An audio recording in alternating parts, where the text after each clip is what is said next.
What is going on, Kickback family? Happy Sunday, a very happy Sunday, as we are coming to you with our Eagles post-game show. This should be an epic one. The Birds pulled out in a good old-fashioned comeback.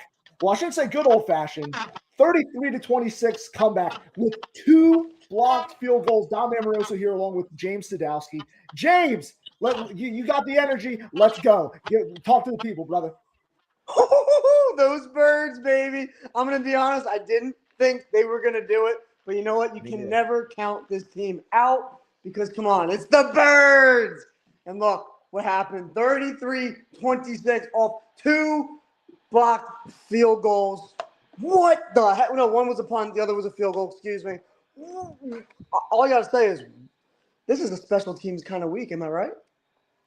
You know what? Well, we were just talking about it before we hopped on air, not to diverge from the Eagles, but there was one in the Jets game as well. There's something in the water this week in the NFL. Two blocked field goals in this one. The blocked field goal in the Jets game, and the Browns beat the Packers. But we can get to the rest of that throughout the week. Let's focus on the Birds, who outscored the Rams, I believe, in that final stretch, an unanswered 15 points.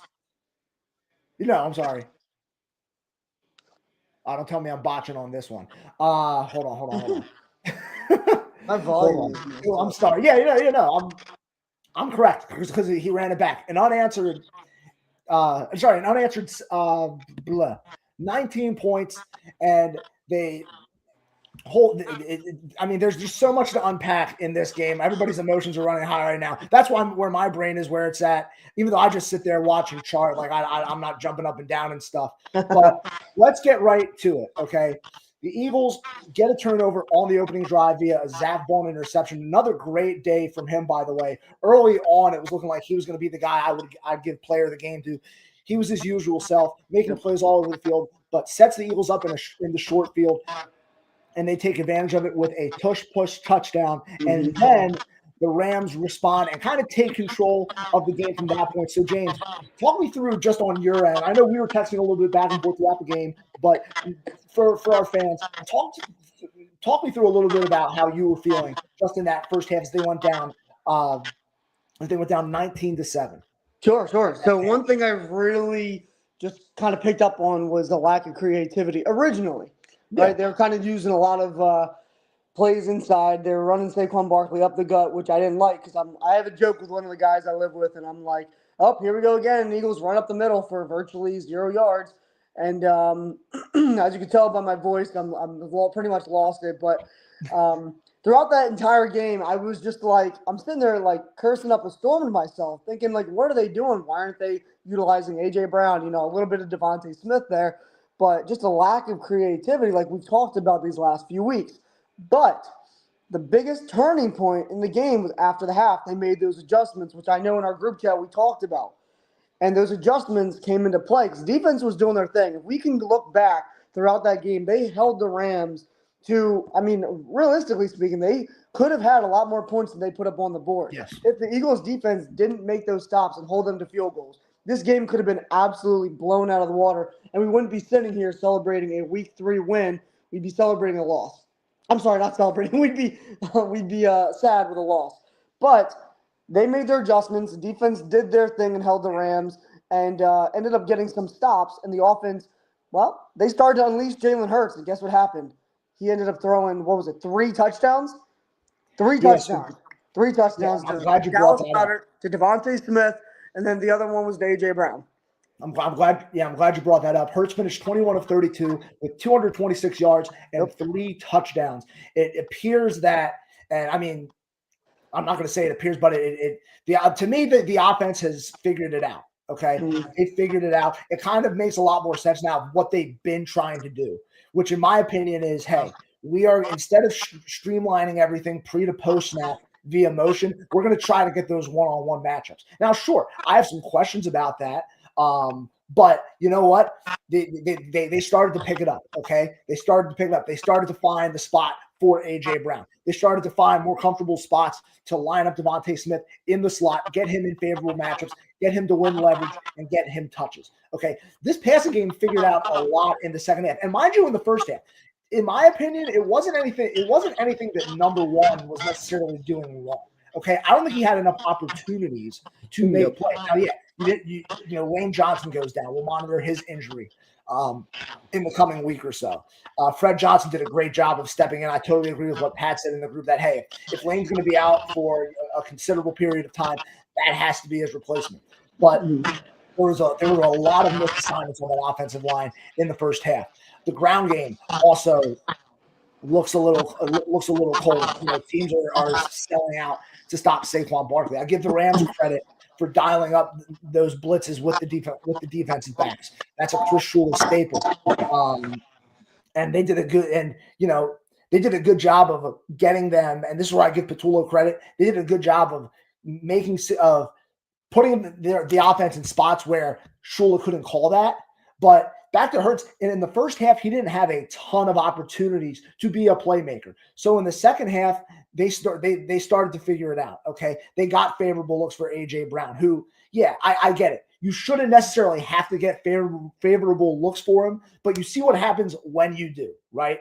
You get those explosive plays. You get those favorable one-on-ones where if coverage is away from him, somebody's going to have to bracket him or play him man-to-man. And if it's on the backside, Jalen Hurts can make that back shoulder throw and turn that into an explosive play. So a great day from the quarterback. A.J. Brown, 6 catches, an early season high, 109 yards, and a touchdown, 18 yards per reception. Devontae Smith right behind him with 8 receptions, but 60 yards, 7.5 yards per reception, and a touchdown. Dallas Goedert, welcome back. He only had 1 catch for 33 yards, but it was also a touchdown. So the passing game had 3 touchdowns this week.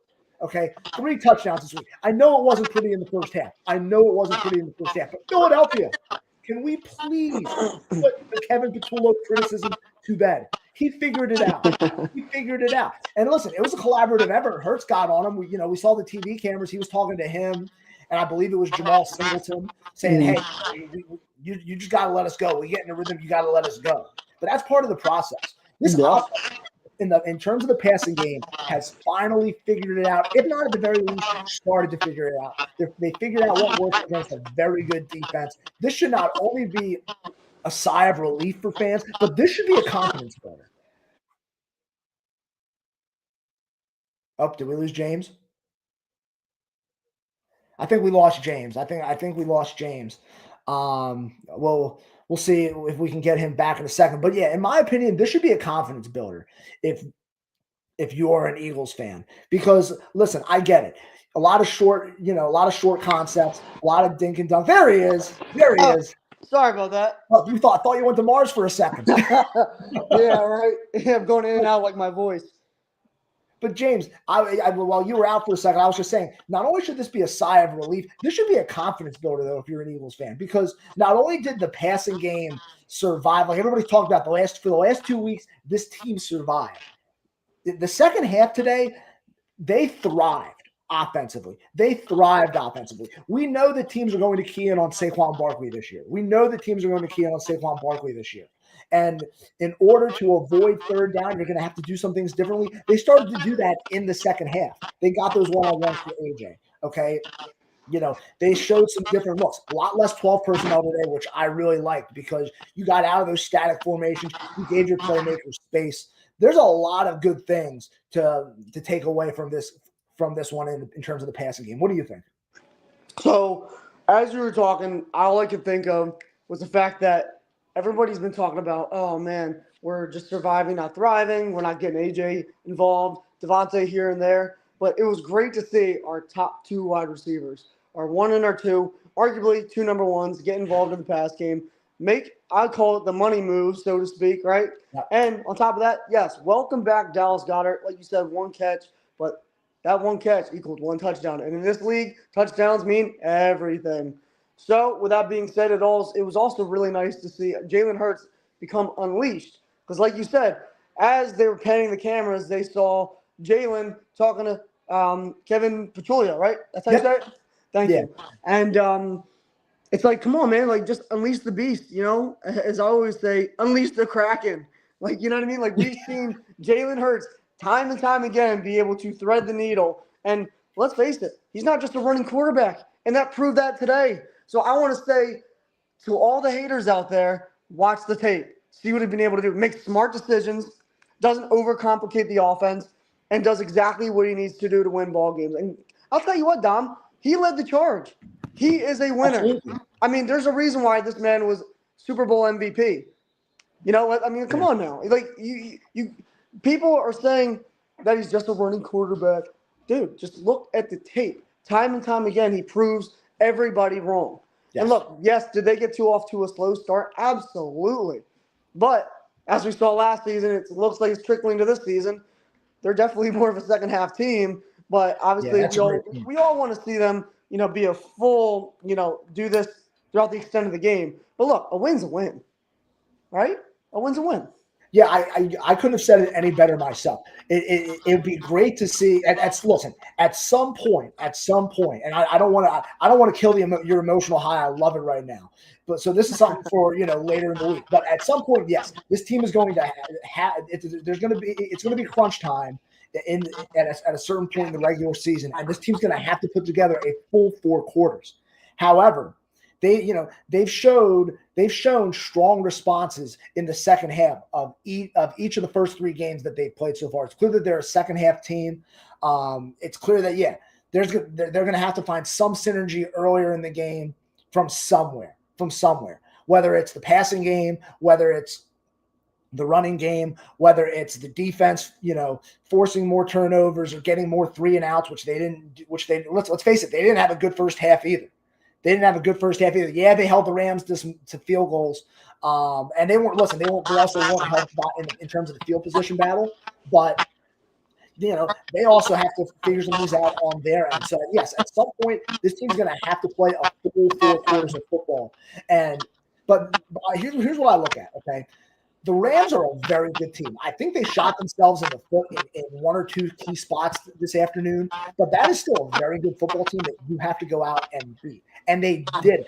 And they did it despite, not only was, the passing game wasn't going in the first half, but you look at special teams, okay? 5 muffed kickoffs, which killed your field position, okay? And then you make up for it with 2 blocked field goals, right?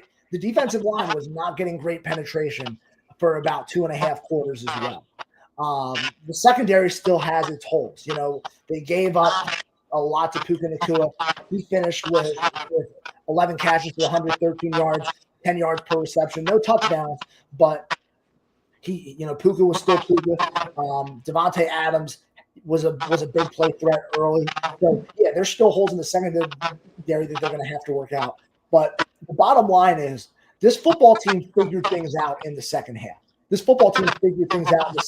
it was the things that everybody was talking about throughout the week. The play call, not getting your playmakers touches.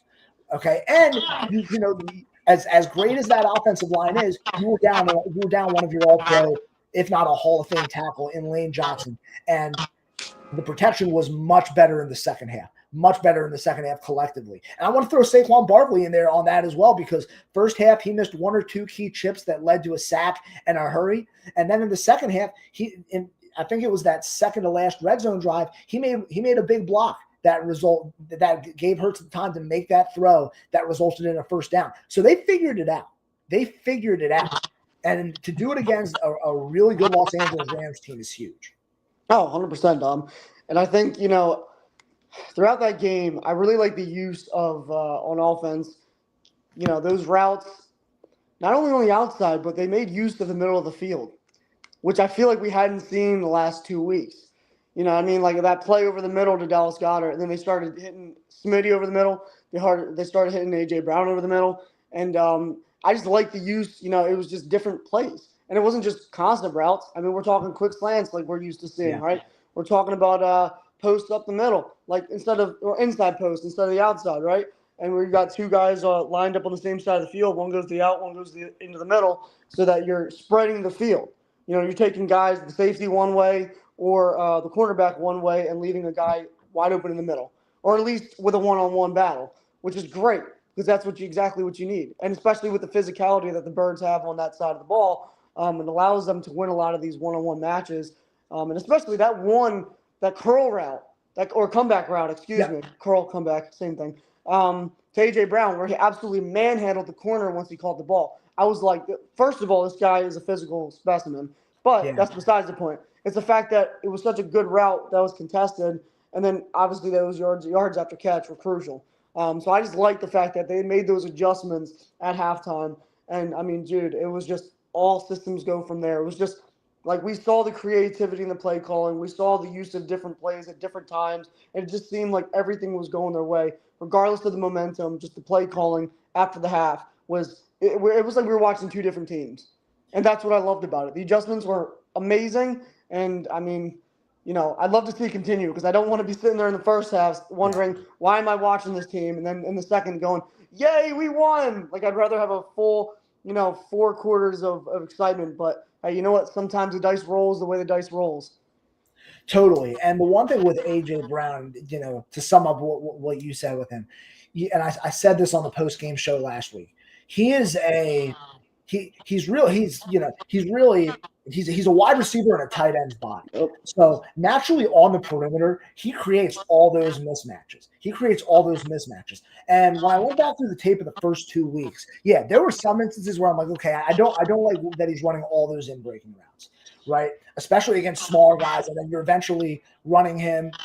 If he's running in, depending on what the defensive alignment is, you have linebackers latching onto him, or or being passed on to that kind of take away those mismatches where as if he's playing a smaller corner like we saw today, you put that thing up for him, he can go up there and get it. Okay, he's got the athleticism. He's not only a vertical threat schematically, but in terms of his athletic ability as well. He's got hops, and they used that to the best of their advantage today, and they unlocked it at the perfect time. Okay, the momentum changing play was his first touch of the day, right? Everyone's like, okay, AJ got the ball, now let's go. And listen, personally, I would like to see that happen in the first half. If that's going to be the style of the passing game, not necessarily the entire offense, but the passing game, okay, let's get those matchups early just to get him a touch, just to get Devontae Smith a touch, and then go from there. Okay, it may be better to go away from, hey, we're going to script our first 15 plays, depending on who it is too, because obviously you still have 26 that you have to account for in there, right? But hey, maybe somewhere in our first 5, we just try to go get him a touch. We just deliberately try to go get him a touch. Not that they weren't trying the last 2 weeks, but on those fade routes, right? On that deep out, they deliberately went for him. He's backside, on the line X, and then hey, the ball's going here. It's no secret. That might have to be your approach from now on. Yeah, I think I don't want to give I know we're on an Eagles post game here, but I also want to give credit to the Rams because they were putting on an absolute show in that first half. Sean McVay, I can't say enough about him. He's a brilliant play caller. He knows how to control the game. I think during watching that game, Matt Stafford missed a bunch of throws that I know he'd like to have back. Again, we could be sitting here talking about a game unfold in a very different way if they get a couple of those, made field goals along with those, made catches. But he missed a lot. And they, like you said earlier, Dom, they shot themselves in the foot, which we've seen the Birds do time and time again, but that was not the case this time around. They were able to turn it around. But I also, like I said, I want to give credit where credit's due, and I think I can't say enough about that Eagles defense. They're not doing anything like flashy, so to speak. They're just containing. And I think that's exactly what we want to see because, like I talked about last week, just a lot similarly like the offense. If the defense continues, I don't want to say figure it out because they're doing a great job of containing. Yeah. And of course, those cornerback matches are a bit of my concern with Adoree Jackson, a couple of those young guys in the secondary. That's obviously that's going to be a learning process as we continue to move through this season. But as long as they're containing teams, and it's been a pretty tough schedule thus far. Cowboys, Chiefs, and now Rams. Those aren't easy teams, especially when you throw a divisional game in there. And then obviously the team we just played in the Super Bowl, And the Rams team, who we saw play very well last year and continuing that momentum in this year, I mean, to be 3-0 through 3 weeks, it's pretty impressive. And we'll see, as this team continues to progress on both sides of the ball, like I said last week, and I'll say it again, it's going to be scary as they continue to get better on both sides, offense and defense. Because as we saw, this team is able to turn it on at any given moment. And that's something that the league has to be aware of. Absolutely. To the Rams' credit, I think they did a great job of establishing the run. There was a lot of little things from the Eagles' run defense that I didn't like, aside from, the defensive line not getting not winning leverage, not getting penetration early. There were certain times where, hey, the Rams ran stretch, they ran off tackle. Even, they would just run power. And I just didn't like how the defense was flowing the ball. I didn't like how they fit the run. I also give McVay credit because he made, he respects Andrew Makuba. He respects Jahad Campbell on film because when he was running insert, he was targeting those two guys in the gaps that they were in. Specifically Campbell, and if Makuba was in the box, he did everything he could to make him a non-factor, that little C-gap insert with Puka. So the Rams' rushing attack, much better than the Eagles today, at 160 yards to 86 yards. Like we said, though, with the Eagles, I think it's just more that, hey, teams have keyed in on Saquon, and we're just not going to, to think that this is going to be 2024 all over again just isn't a realistic expectation. They did get the Eagles in yards per play at 5.5 to 4.6, generating 22 first downs. They did a great job of moving the chains. But the Eagles' offense was right behind them as well, starting in that second half. 20 first downs generated. They were a little more efficient on third down, 4 of 14 compared to 3 of 11. And the other thing, and I'm glad Greg Olsen frequently pointed this out on the telecast, was that, hey, when it comes to the Eagles' third down woes, it's not necessarily that they're a bad third down team. It's just they treat third down like second down. Okay, because of the tush push, they're comfortable in short yard situations on fourth down. So really, third down is another second down, and that's how this offense is sequencing the things. Okay, third down is not necessarily the money down. It's not all or nothing. Hey, if we can get 6 to 7 yards on third down and it's close, we'll go for it on fourth down. I do have breaking news, by the way. There was a blocked punt by the Seahawks in their game against the Saints. So seems to be the theme of the week here, not just in Philadelphia, not just in the Meadowlands. But let's get to that. Let's get to the cream of the crop from this weekend, though. The 2 blocked field goals. Oh my goodness! Let's say this about Jordan Davis before I get to that. Even that last play, he is looking. He got in shape over the offseason. He is playing at an all-pro level right now. Yep. And the fact that he contributes now on the field goal block team, on special teams, just makes it that much sweeter. Okay, this was a guy who is in a prove-it situation. He's on the final year of a rookie deal, and he is earning the right to stay here. He is earning the right to stay here, and this was really a roller coaster win. The Rams drive down. They look like they're going to get it done. Personally, my whole thing was there was already 1 blocked field goal, and I was like, okay, he really has to have the mental fortitude to pull this off on the road after having his last one blocked. It happened again, and then Jordan Davis runs it back. There's something poetic about that to me. There was a lot of questions about Jordan Davis heading into this year, and he has played really well so far.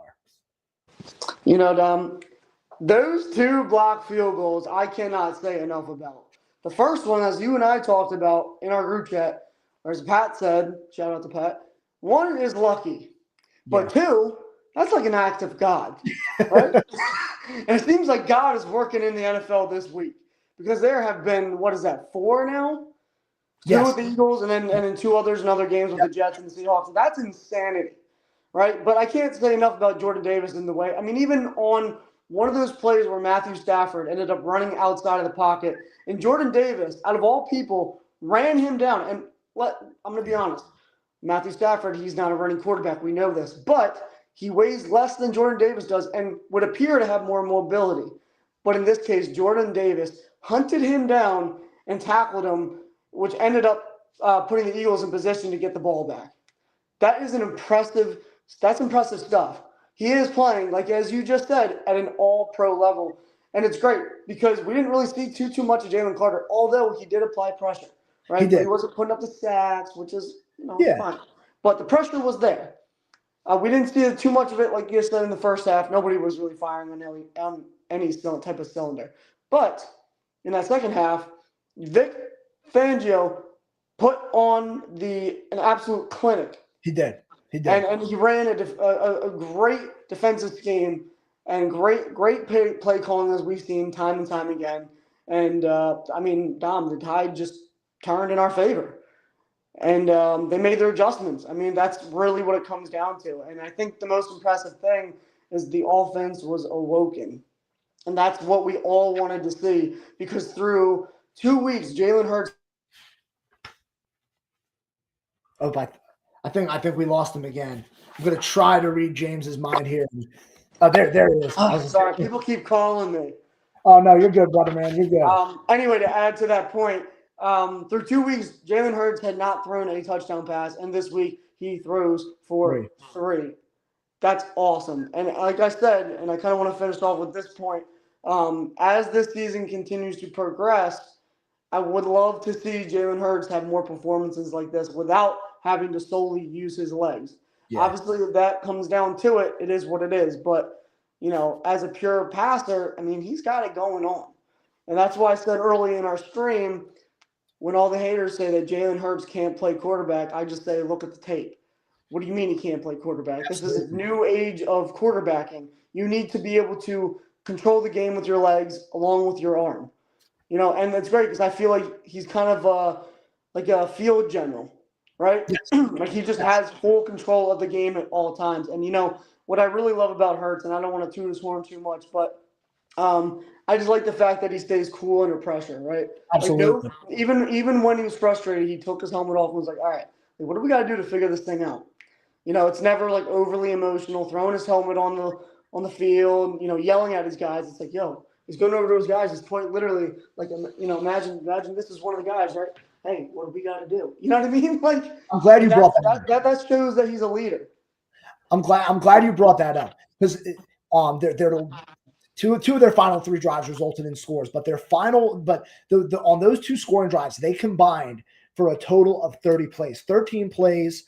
I was just looking at 13 plays for 87 yards and a touchdown in that third to last drive, that first of the last of 2 of 3, and then 17 plays for 91 yards and a touchdown. That's his composure. That's his leadership, helping that unit to sustain those long drives. Yeah, they had to drive a long way downfield, but it takes a certain type of poise. It takes a certain type of composure, especially when you're relying on the passing game at that volume. Okay, it's not like they were just giving it to Saquon Barkley and using the run to set up the pass. They were relying on Jalen Hurts coming onto the field on those 2 drives. All right, they allowed him to set the tone. They enabled him to set the tone and continue to take ownership of this offense as he's been doing for the last couple of years. That resulted in a Super Bowl MVP. That's resulted in 2 Super Bowl appearances, 2 NFC titles in the last 3 years, and a Super Bowl title, right? And today's performance is just another culmination of all of that. Okay, he led this group when it mattered most, and they were flat from I want to say middle of the first quarter through the half. Okay, they came out with a different type of feel. They came out with a different type of feel, even after the Rams scored. Okay, it's like they knew they kind of had them where they wanted them at that point. They knew, okay, this is what the lead's here. They might taper off now. Let's go. Not that you want to be in those situations, but there's moments where you have to respond, and this team continues to respond. Right? They continue to respond. They are now 3-0. They have another big test next week down in Tampa against the Buccaneers, who have given this team so many fits in the Sirianni era.